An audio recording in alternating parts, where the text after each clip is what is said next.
Hello, everybody. Welcome to We Are Listening. Welcome back. It's been a couple weeks since I've seen y'all, but thank you for joining us tonight. We got another great conversation with a spectacular guest. I'm going to introduce her to you in just a moment. A couple of announcements. I want to make sure everybody knows. Make sure you have your camera and your microphone off. You should only be seeing me and Minka on your screen. So make sure that is hide all non-video participants. So that's what you want to hit. Make sure you have your microphone and your camera off. Also want to remind you, after we're done talking tonight, there'll be a brief question and answer period. You can submit those questions by text or chat, whether you're watching on Zoom or whether you're watching on Facebook Live. What else? Also, make sure you go ahead and register with us. Even if you watch on Facebook, go ahead and register with us at sdrep.org/listening. Register for our next upcoming talks. That way, we're going to start sending out special emails pertaining to We Are Listening. That way, you guys get some special announcements and get some other things coming up. Don't forget, pretty soon, all of these talks will also be available as a podcast as well. So I'll be letting you know when that's happening. So that's another good reason to sign up for the email. What else? Again, question and answer period. When we are done, submit those by chat. Make sure you register.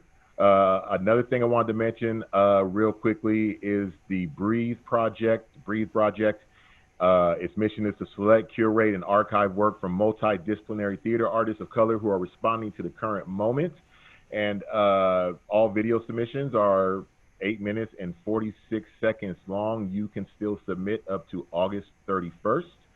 So you can head on over to sdrep.org for more information, or head on over to the breatheproject2020.com website for more information. And I also want to tell you about my man, Mr. Michael Taylor, a spectacular individual. He is the host of the Theater Corner, which is an interview series dedicated to promoting diversity and inclusion on the national theater scene. It is now on KPBS. So head on over to kpbs.com, get the kpbs.app, or visit the Theater Corner on Facebook, Instagram, and or Twitter. And I think that'll do it for all of my announcements. Again, question and answer period coming up when we're done with the talk. And right now, let's meet our guest tonight.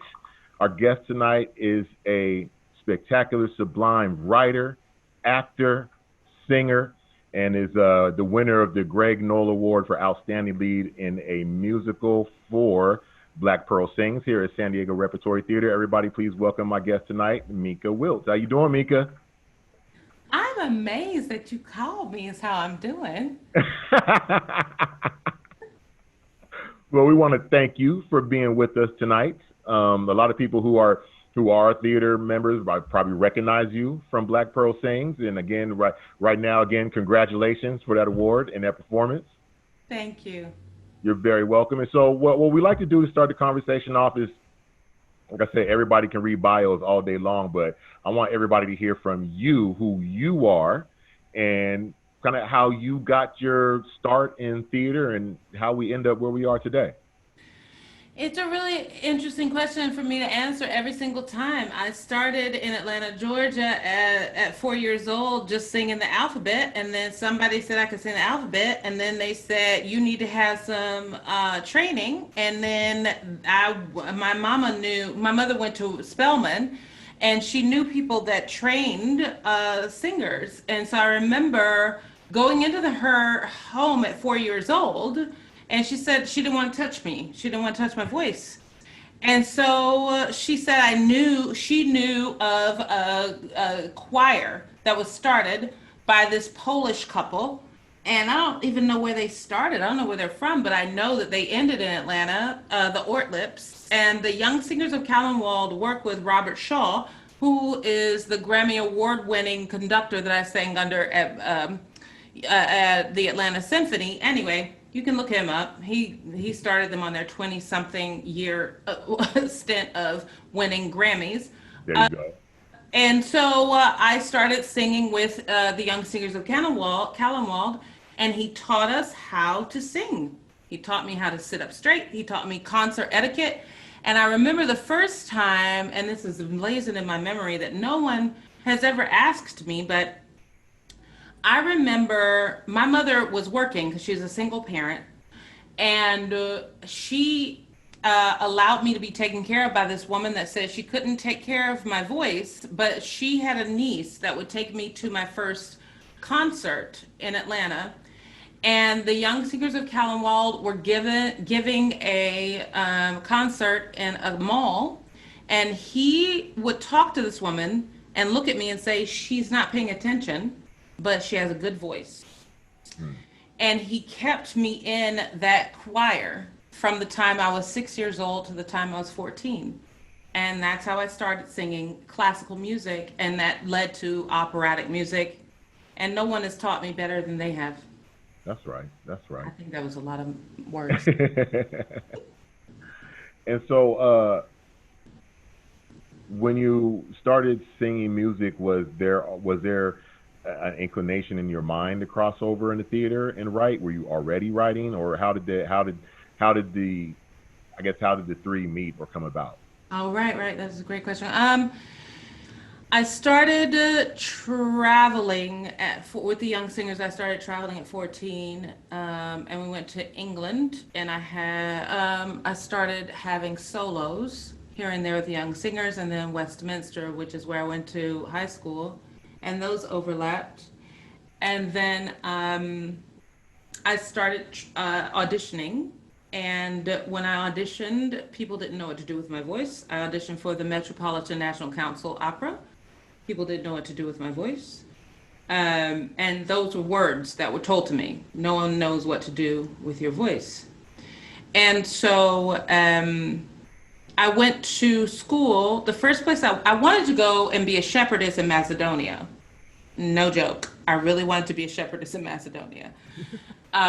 Just because I wanted to get out of America. And also, I was raised in a very fundamentalist Christian Hmm. background, which has this influence in how you live your life, which I don't even know. I don't know how to have a conversation about that right now.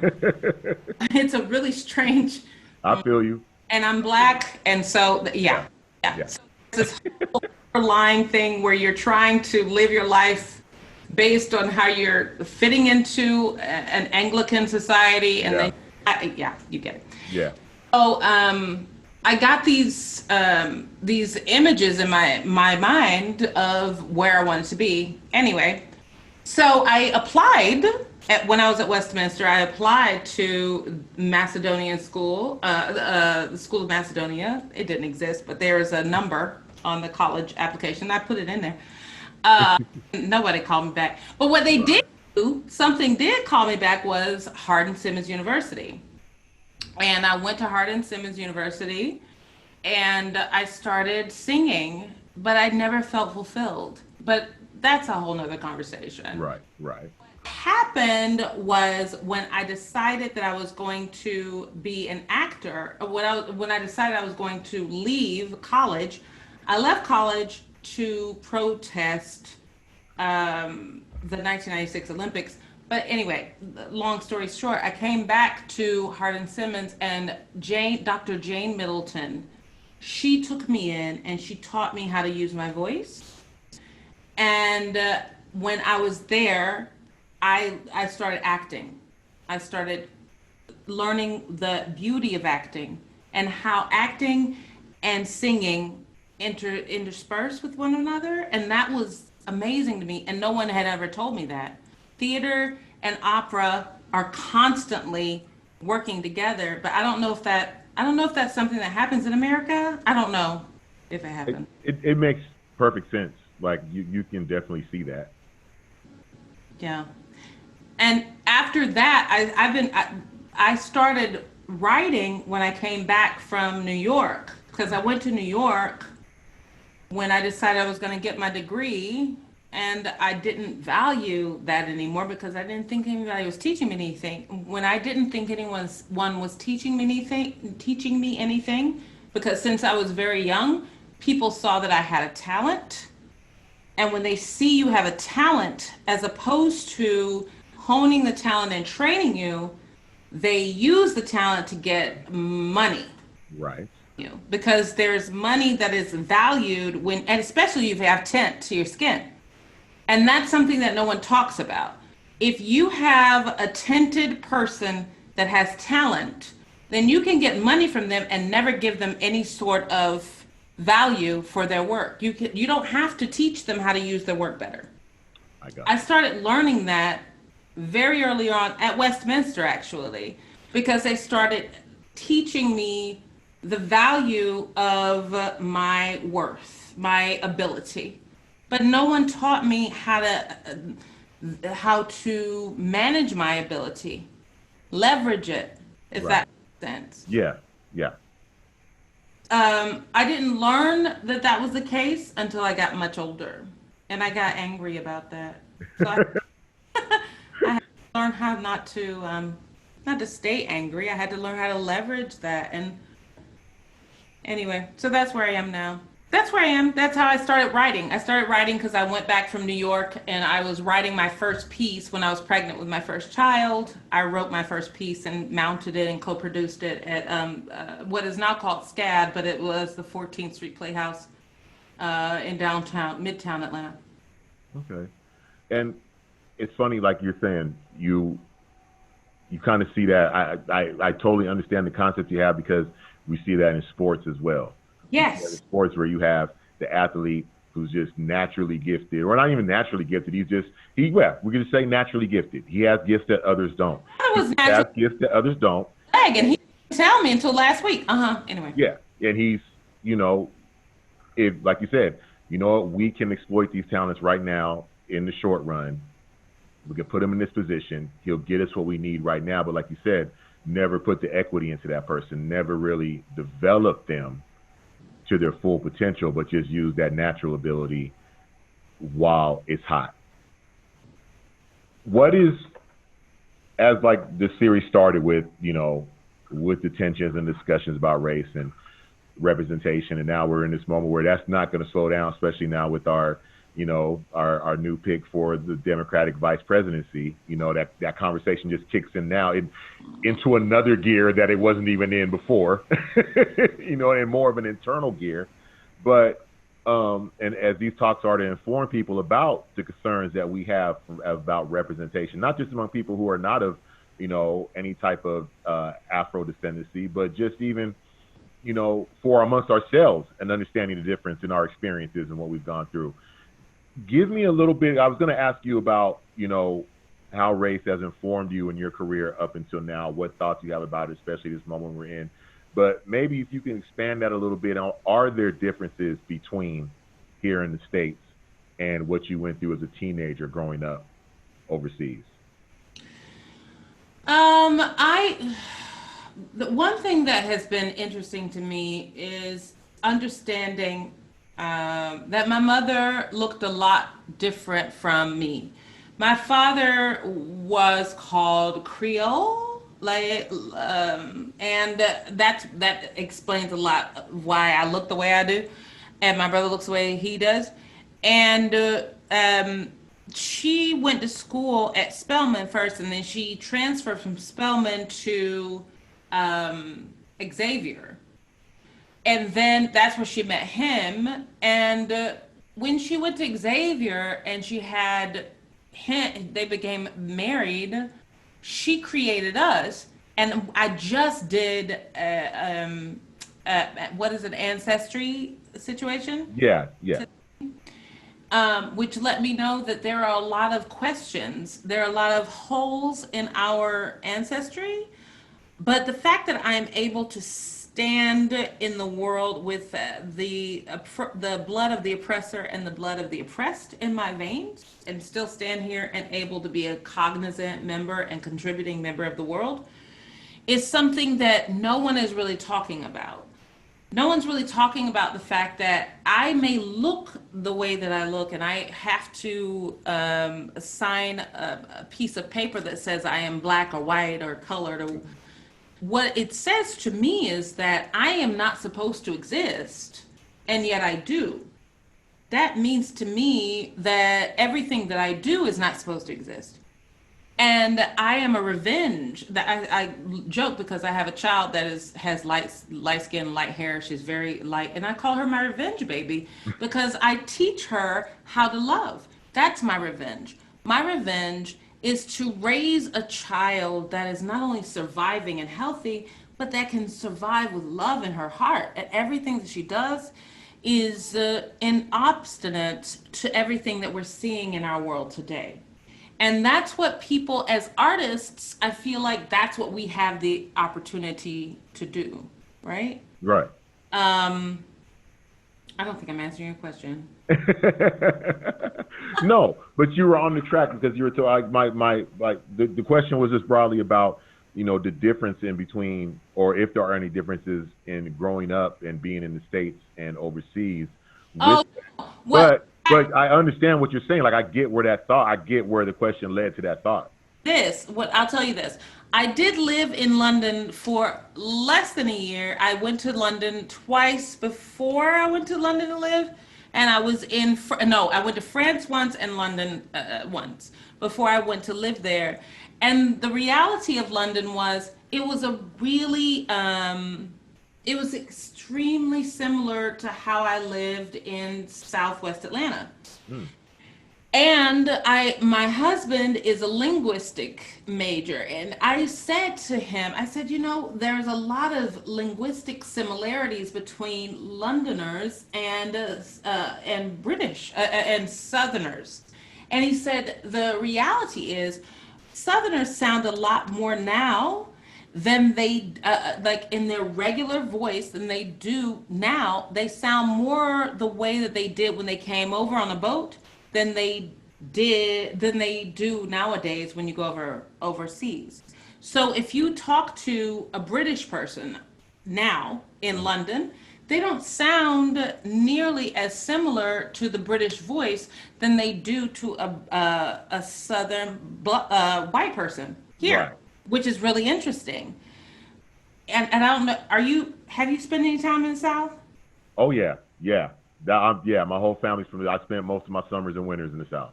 If you ever spend time in the South and then have the opportunity to listen, you can listen to it online. Listen to British people who Hmm. speak. It's very similar, like all British people. Like now they all sound like they're Right. mixed because they're influenced by us. They're influenced by black folks. They're influenced by hip hop. They're Right. influenced by anything that we do. And that's a whole nother conversation. That's a whole nother, no one wants to Yeah. talk about that. Everybody in the world is influenced by Black American hip hop. Black American folks influence the world, but no one wants to give us credit. Now that's a whole nother conversation. That's a whole nother one. I get upset about that.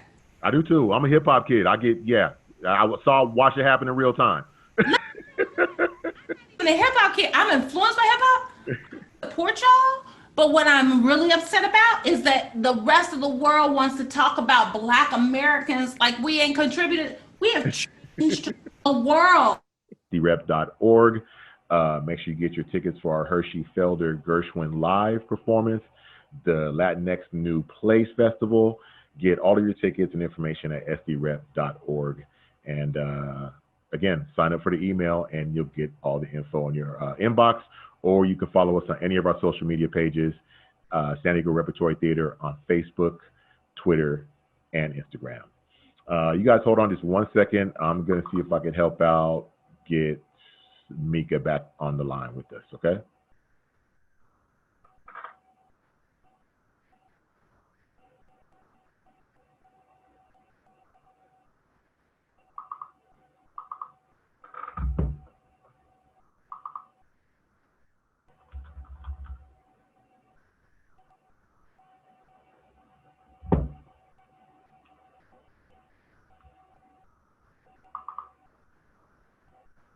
Everybody just hold on 1 second. We'll be right back. What did I do? Yay, Minka. What did I do? I don't know. I don't know.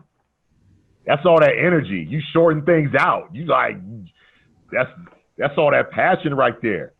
I can't talk to you no more. Let's get it all in. I can't. Made me feel bad. I'm from the South now. We gotta send some cucumber sandwiches. Where you from, Ahmed? Are you from the South? Where you from? I am born and raised in San Diego, but I am the first member of my family that was born out this way. Everybody else was born in Alabama or Florida. Wait, So I wait. You were born and raised in San Diego I'm a as native San Diegan. a flare-nosed person? Yeah, I'm a native San Diegan. Wow. And your folks are from Alabama? Alabama, down the swamps of Alabama, in Midway, Bullock County, Three Notch, Alabama. Not even on the, might be on the map now. Could be on the map now.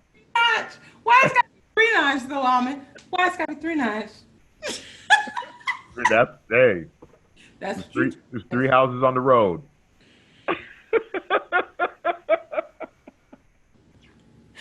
I love it. Oh Let me my, make sure. Are we back? Are we back, y'all? Are we back? I'm sorry. Nah, that's please. Are we back, you guys? Okay, we're back. Okay, tell me All what. right. Everybody, thank you for hanging on and holding on. I hope I didn't ramble my mouth too much at y'all, but that's what we do, okay? Thank you, Minka, for returning. Appreciate it.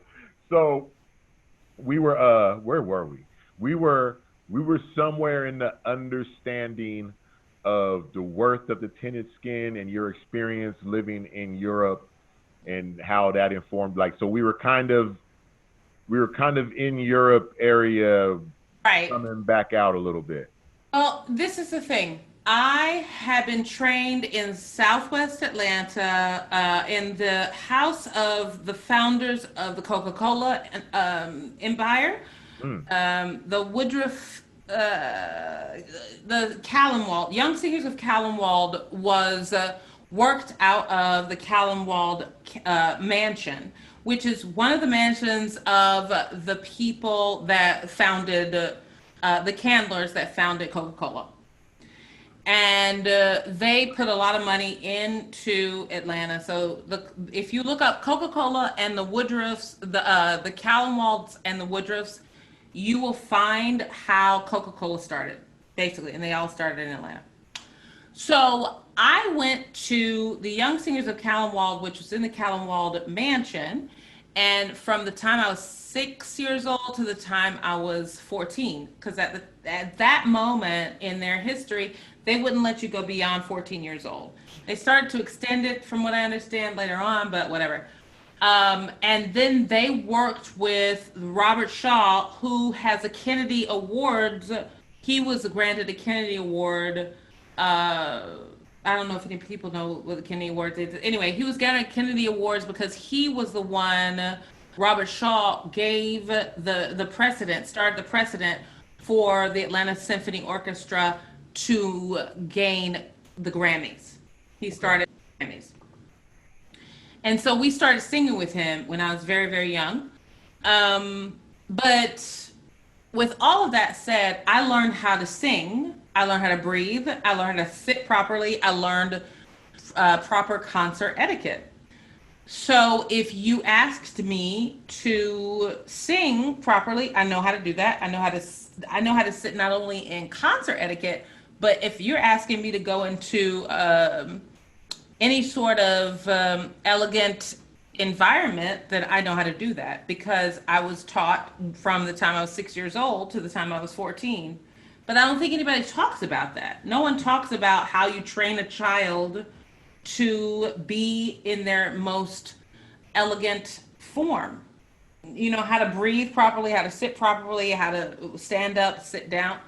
And I think that's something I would like to talk to someone about. And is that a European fascism? Is that like some sort of, like, is that wrong to teach someone how to do? I don't think it's wrong. But I know in America that's somewhat reserved for the people who have a lot of money. Right. But I grew up in the projects. Right. I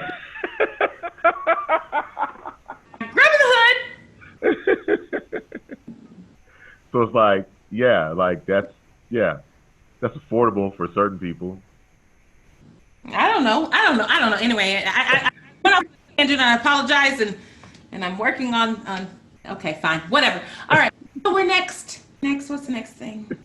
So basically, just you know, as we find ourselves here, like in this moment, like I said, where, you know, representation is a thing, and even like you're talking about right now, like why isn't that taught to everybody? Why isn't that something that should be? Why isn't that something that's considered that should be taught to everybody, no matter their tint of skin?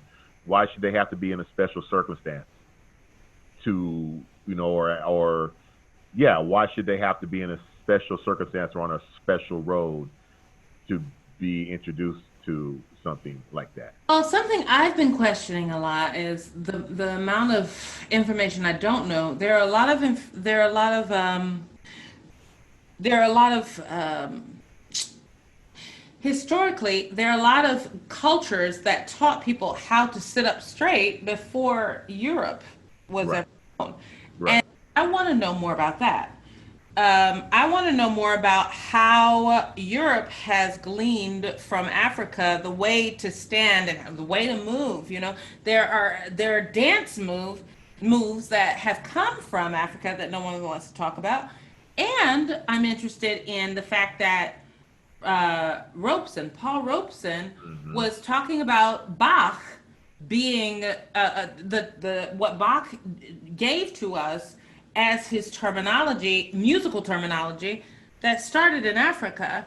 Why aren't we investing in finding more out about that? But I don't know how to ask those questions. I'm not interested in going. I went to so much schooling into into parochial school and then preparatory school, and it made me sick because they all they cared about was my ability. hmm, I'm not interested in going back, but I know that there are people that have the stomach to go into what they can find. And I found out that in Oxford they're studying hip hop. So if they're studying hip hop, that means they were studying Africa long before that. right, So I'm interested in learning what we can find out in terms of the rhythmicity that has come into our society that we don't know anything about. right, right, That's my question.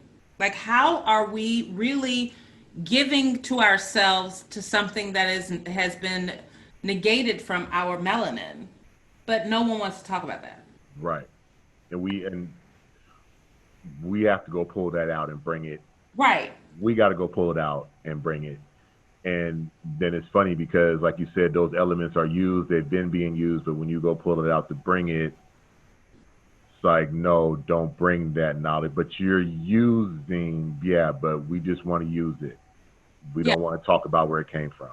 I think now is the best time to do it, though. I think now when we do it, it's the perfect time to do it.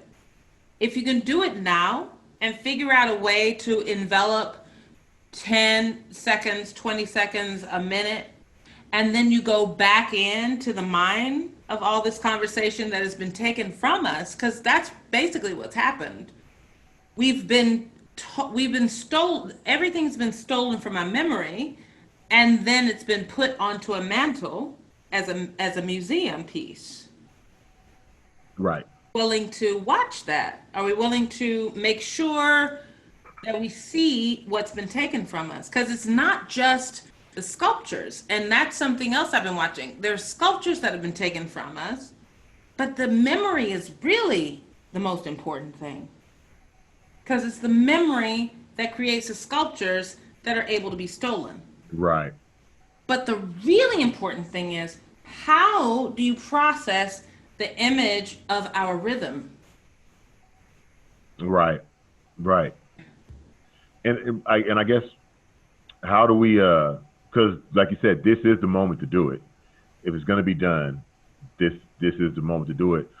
What kind of ideas, like, no matter how concrete or how abstract, do you have, and how to make sure that happens in this moment? Because there are a lot of ears, or there's a lot of people who say they have their ears open, and there's a lot of right now is still a lot of talk stage about new initiatives and things like that.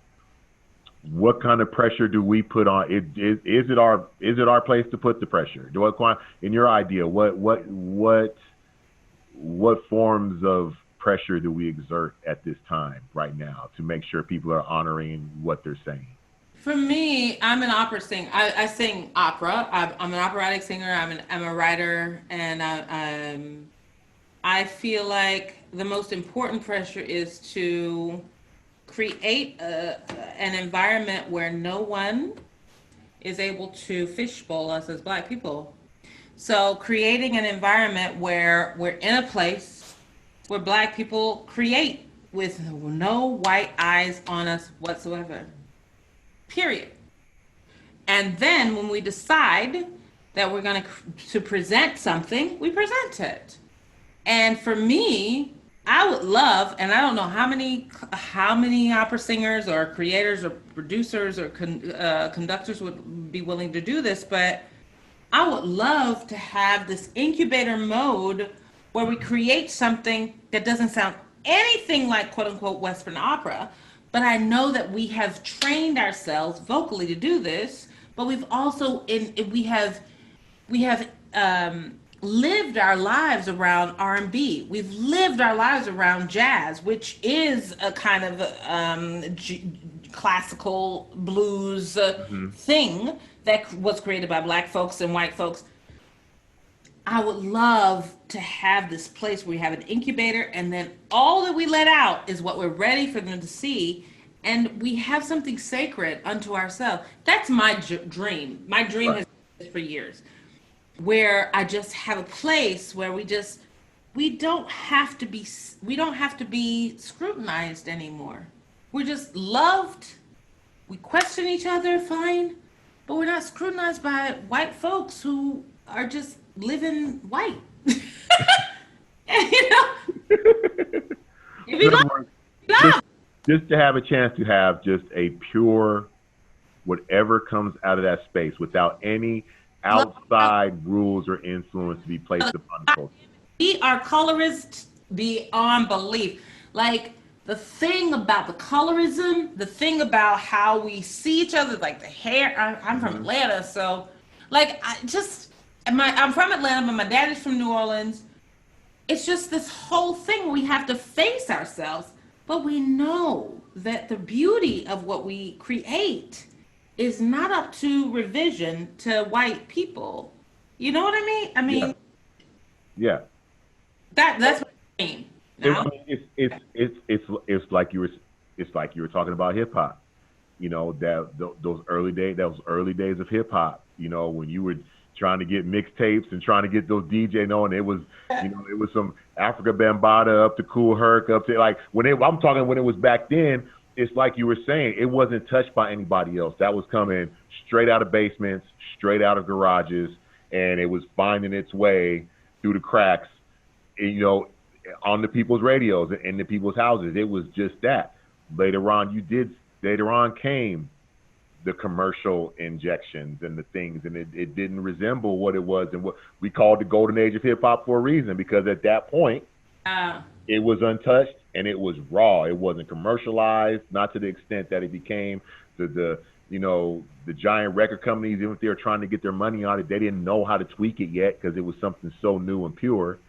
So I understand what you're saying. Why should there not be that space in opera? Why should there not be something like that in theater? Did beautifully. You basically outlined everything for hip hop. And the thing is, as a Black woman, I haven't heard any Black person talk about their experience in opera the way that they talk about hip hop, but I have felt it in opera the way that you described it in hip hop, but not one Black opera singer has talked to me about it in that way. In those terms. I'm the one that does it. Like, I'm not saying I'm the one, but I'm saying that I'm the only person. I've never. And what I want to do is sing. When I sing opera, I do something other. And Rochelle Farrell is the only person I've heard that I'm compared to. And I can't think of another one. There's Ngala. She's from Europe or whatever, but she does something. Michelle Farrell is so underrated, so not talked about. So such an underrated, so ridiculously, like ridiculously. And I don't. I mean, we are very different, and that's the thing. Like, anyway, it's something that they I don't expect opera to acknowledge me. I don't expect opera to acknowledge her, but I do expect us to figure out something that is operatically our own. And opera just means work. If opera just means work, then we should, of all people in the world, we should be the ones that create our own operas, period. Our Right. own stories with these voices. And I can train people to sing. I know I can. I can't speak for Rochelle, but I can train a singer. And then you have people like Anita Baker. She has this beautiful voice. Every voice I've ever heard in R&B, the ones that I respect, they have the ability to sing. Whitney Houston. Now, let me tell you something about Luciano Pavarotti. Luciano Pavarotti, he was the only one that started singing with like James Brown, Grace Jones. He sang with he told everybody he was with he was married to a woman that brought in U2, but he brought in people and he sang with them. The difference between Pavarotti and me, and I remember him in the 1990s. The difference is I can sing every style, period, and then switch back to opera and switch back to their style. But no one wants to look at that. I don't know if Miss Rochelle Farrell, she probably can, but that's what I love to do. I love doing it. And I feel like there are more voices out there that can do that in the Black community. So What? it's just a matter of it's just a matter of finding those other voices and Yes. spirits And and creating and having to create it ourselves because that's not going to come from anywhere else. oh, That's going to have to be something we just makes the noise itself and becomes what it is. yeah, I'm ready to do it, and I'm ready to do it. I know what I'm doing with my voice and how to make sure that it's healthy for everyone, because a musician can do it easily, right? Right. It's an instrument. A Right. singer, they're scared that they're gonna wreck something. No. Anyway, Right. Right. that's I feel my I feel like I feel like it's kind of like along the same roads as a lot of theater. Like I mean, I kind of get that feeling with Dahan Blevins here in San Diego with everything he's done with Kumbha Fest over the years because that's kind of that experience. Those youngsters grew up and they kind of had that experience of dealing with Kumbha Fest and all the small plays were in it because all the plays that came with Kumbha Fest, they all came from young black, right? They all came from inside the black experience. And right. so Kuma Fest should be it should have more fanfare than it does. Hmm. It should have more notoriety than it does.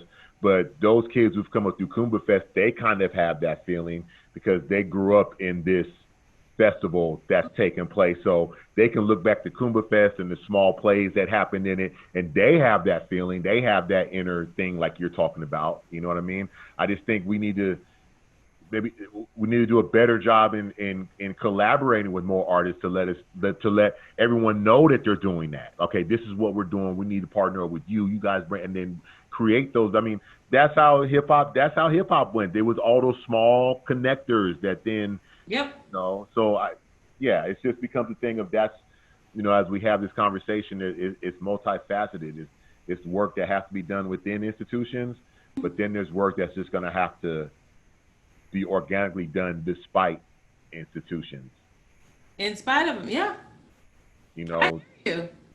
it's just going to have to be a lot of self reliance there and a lot of people. But it's going to take people like you to lead that charge. God the mighty. Okay. I've heard it more than once. I'm sure you have. I, uh, I can always get in touch with you about them. I know. that's right. That's right. Everybody, if you have questions, again, put them in the chat room. If you have questions, It's Minka's on the East Coast, so it's late. I don't want to keep her too much longer. But what I do want to ask you about real quickly before we let you go is I want to ask you about the Cultural Workers podcast. I want you to tell me a little bit about that, how you started it, and what's it about. Yay! Okay, Cultural Workers podcast. The thing is, I started working in 1996. I was a part of something called the Empty the Shelters Empty the Shelters and Empty the Shelters and Fill the Homes, which was a part of the Kensington Welfare Rights Union, which is started by the Poor People's Economic Human Rights Campaign, which is now out by, I don't know, Mr. Barber, whatever. And so we were challenging what was happening in Atlanta during the 1996 Olympics, encroaching 1996 Olympics. And I was at school at Westminster, and I was in an alternative group, an alternative class. And I started learning about the fact that they were shipping poor people out of Atlanta to get ready for the Olympics, and finding out that they were doing that in Seoul, Korea. They were doing, was it Seoul, Korea? I think it's Seoul, Korea. Other parts of the world, when poor people made their city look bad, they started shipping them out. And I grew up poor, and so I was interested in what that looked like. Like, what is a popular education? Is basically what I started learning. And the popular education, like Paulo Freire's Pedagogy for the Oppressed, I started learning about that. I was in school with some of the top tier earners, like children of the top tier earners of my society, my school, my city, and it's difficult. I'm stopping because I can't believe that I'm going back in time. Right. Thinking about that. Yeah. I'm like, I can't believe that I was living in poverty, going to school with these people, because I had to go to school. Wow. I took a bus and two trains and a bus to get to this, and then walked a mile to get to the school where I live, where I went to school, and it was it's in Buckhead. And it's always very strange for me. My mother decided, she's a pharmacist, but she decided God called her to be a street preacher. So she started preaching on the streets of downtown Atlanta about 1995, 1994. And I wrote a script about it. But I was also next to her doing that. And I think about these things, and I think about how I was learning. I don't know how to learn this globe. There's like a snow globe in my mind of whenever you go and get on a bus or any kind of mode of transportation, and then you decide you're going to go from one place to another. Yeah. It doesn't take it out of your mind where you. Anyway, so what was the question? Basically how the podcast, how did you get the podcast? I started working with these people, and over time, just going over 20 years, I started learning the term cultural workers podcast. And I started learning that a worker is not just someone that makes bread, or a worker is not just someone that makes our automobiles. It's people that create ideas for us. And I started learning that cultural worker is something that actually the National Endowment for the Arts, our country has. If you look it up, you can find cultural workers is something that they put into documentation. But I didn't learn that until I started being a worker with laborers and protesters. So the Cultural Workers Podcast is something that I came up with, but I still struggle with other artists like me to understand that they are workers, because we deserve to get unionized. We deserve to get union fees. We deserve to get monies. We deserve to get treated well for the work that we put into the world. Because it's hard work. It is hard work. It's hard work. People don't understand it's hard work. They don't get it. Yeah, and we don't go to sleep. We don't go to sleep. I don't go to sleep without thinking about what I'm going to wake up to do the next day. Everything in my life is a part of everything I put into the world. And also everything that you consume, whether it's advertisement Mhm. or anything that you put, anything that you do, advertisement or whatever. I can't even think about it. Everything in our lives has an artistic element. Everything. Take art out of it and you have no existence whatsoever. And I don't, I would love for that to be an artistic exercise for people. Yeah, because especially right now, right now with the situation with COVID and everything halted, and people outside the arts, it's something they consume. They see it, they assume it just pops up there, and to everyone who worked on it was just sipping Perrier in between shots, and everything was fine. They don't understand that this is working. How many people are out of work right now from the arts?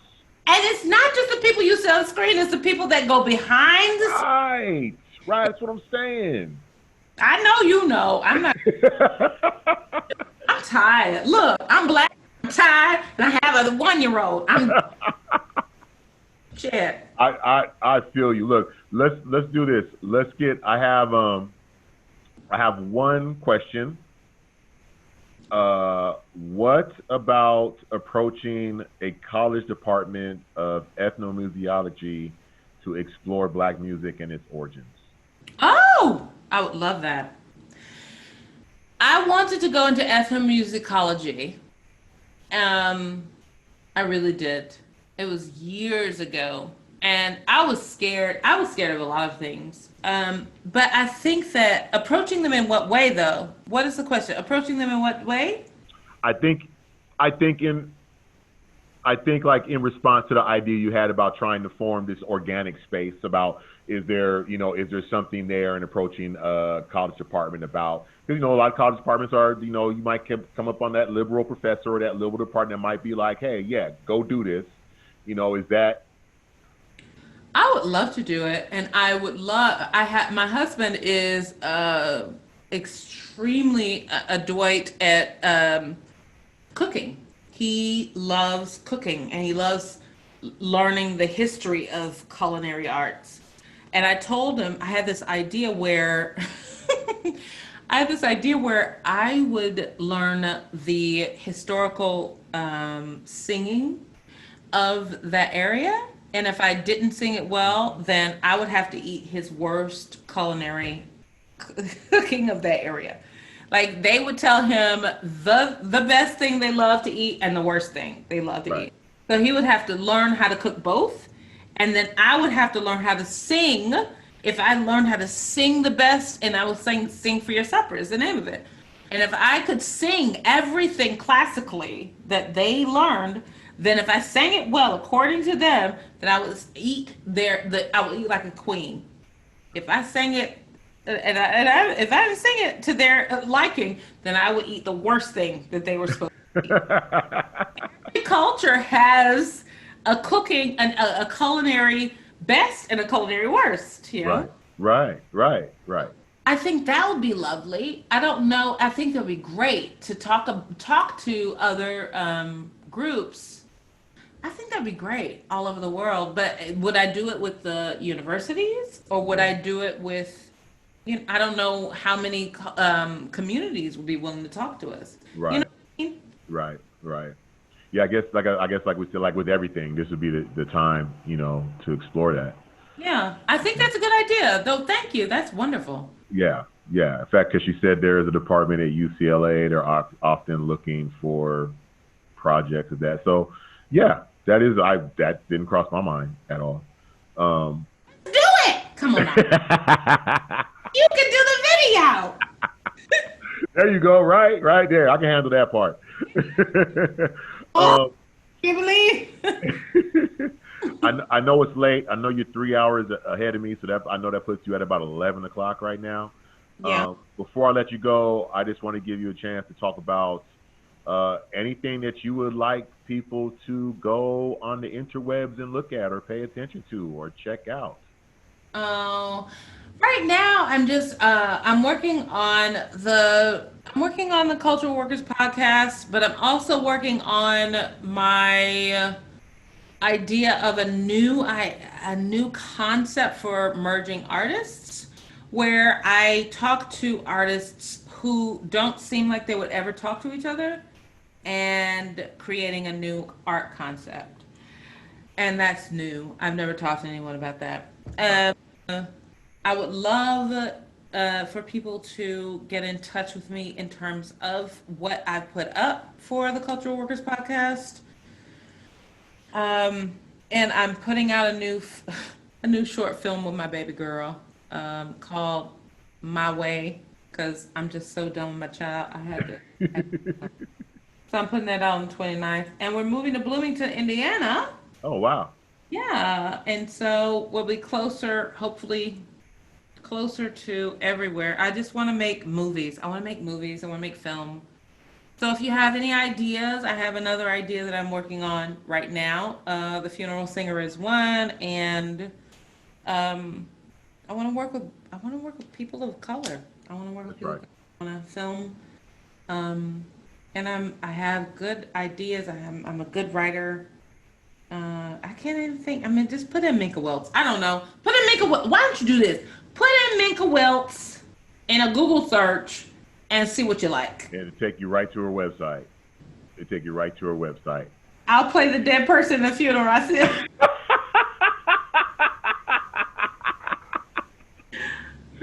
Hey, it's worked.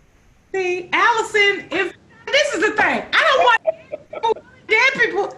That those are the people that you want to show up and be like, okay, care. I can't. I have Minka, a show called. I have another show I'm developing called Deep Probe. Now that's something that I have to deep probe. That's when black people from a future generation on another planet come back and figure out, how do y'all survive on this planet? We trying to figure you out. okay, But I want to check that out. it's like quantum leap meets alter carbon meets. Okay, now that I'm looking for. I'm looking for that right there. I'm 120% want to check that one out. I need so I'm oh you need to put your shit in my. I'm tired, man. I'm so black and I'm so tired. Oh Jesus, I'm great. I'm raising a white person. Anyway.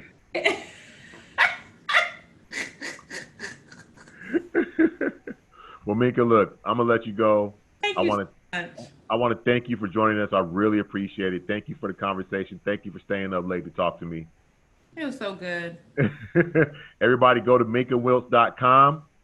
Check out everything going on, and make sure you check out the Cultural Workers podcast. And that's pretty much available everywhere, right, Minka? I know it's on Spotify, it's on Anchor, Anchor. Cultural Workers podcast. Make sure you check it out. And you guys, make sure you come back and join me on August 27th with Bill Wright and Ebony Muse. He's amazing. Minka, thank you very much. Thank you, sir. All right, and I'll talk to you soon. Bye, everybody.